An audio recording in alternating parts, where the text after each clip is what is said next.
Assalamualaikum warahmatullahi wabarakatuh. Alhamdulillahirrabbilalamin. Assalatu wassalamu ala asrafil anbiya'i wal mursalin wa ala alihi wa sahbihi ajmain. Amma ba'du. Pertama-tama marilah kita mengucapkan puji syukur kehadirat Allah Subhanahu wa taala yang tidak henti-hentinya memberikan kita kenikmatan sehingga kita masih dapat merasakan pahit dan manisnya kehidupan di dunia ini. Sholawat serta salam semoga selalu tercurahkan kepada junjungan kita Nabi Agung Muhammad SAW yang kita nanti-nantikan syafaatnya di yaumul akhir nanti. Amin ya rabbal alamin. Alhamdulillahirabbil alamin. Tidak henti-hentinya kita ucapkan puji syukur kehadirat Allah yang masih memberikan kita kesempatan sehingga kita dapat bertemu dengan bulan Ramadan pada tahun ini. Bulan Ramadan adalah bulan yang senantiasa kita rindukan kehadirannya, yang kita tunggu-tunggu kehadirannya, karena bulan Ramadan adalah bulan yang penuh dengan keberkahan.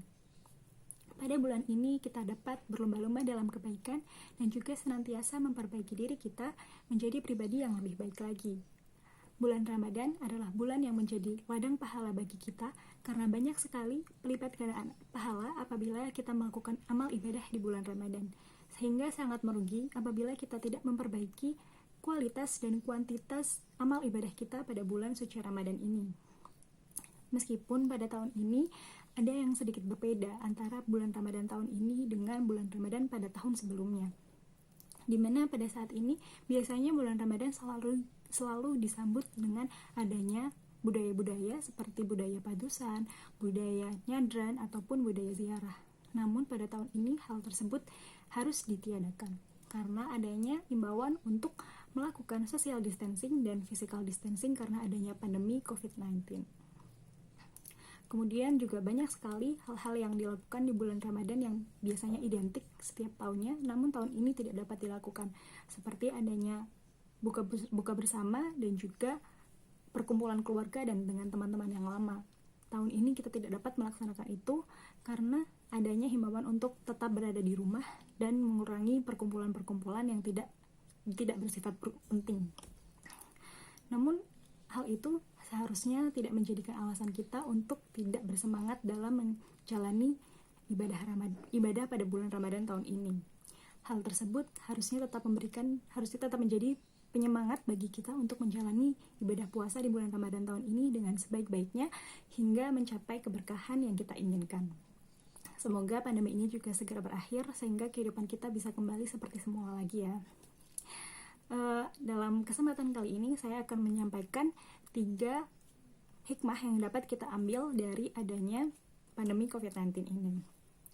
Meskipun rasanya banyak sekali kesedihan yang kita rasakan ya, banyak sekali ketidaknyamanan yang kita rasakan, banyak sekali kerinduan yang akhirnya harus tertunda, banyak sekali pertemuan yang akhirnya harus ditiadakan karena adanya pandemi, tapi tetap saja setiap hal yang terjadi itu pasti ada pelajaran yang bisa diambil, ada hikmah yang bisa diambil. Jadi yang pertama, hikmah adanya pandemi COVID-19 ini adalah bahwa kita sebagai seorang manusia harus senantiasa menjaga kebersihan, di mana hal ini juga sudah disampaikan dalam ajaran agama Islam yang berbunyi dalam suatu hadis yang berbunyi an-nadhafatu minal iman, yaitu kebersihan sebagian dari iman. Saat ini kita sering sekali mendengar pernyataan kita harus senantiasa menjaga kebersihan, melakukan cuci tangan yang secara regular, kemudian melakukan jaga jarak dengan orang lain dan juga melakukan tata cara bersin dan batuk yang benar, yaitu dengan menutup mulut menggunakan siku.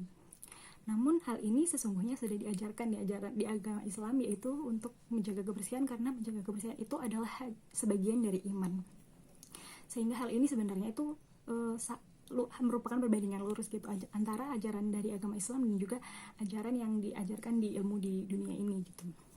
Ya, sebenarnya hal ini juga bisa diterapkan apabila kita sedang melakukan wudhu gitu. Kan kita setiap hari melakukan sholat 5 waktu, dan kita juga berwudhu 5 kali. Sehingga waktu itu sebenarnya bisa dimanfaatkan untuk melakukan cuci tangan menggunakan sabun agar hal-hal yang menempel di tangan kita itu bisa hilang dan tidak masuk ke dalam tubuh kita melalui mulut ataupun hidung ataupun mata.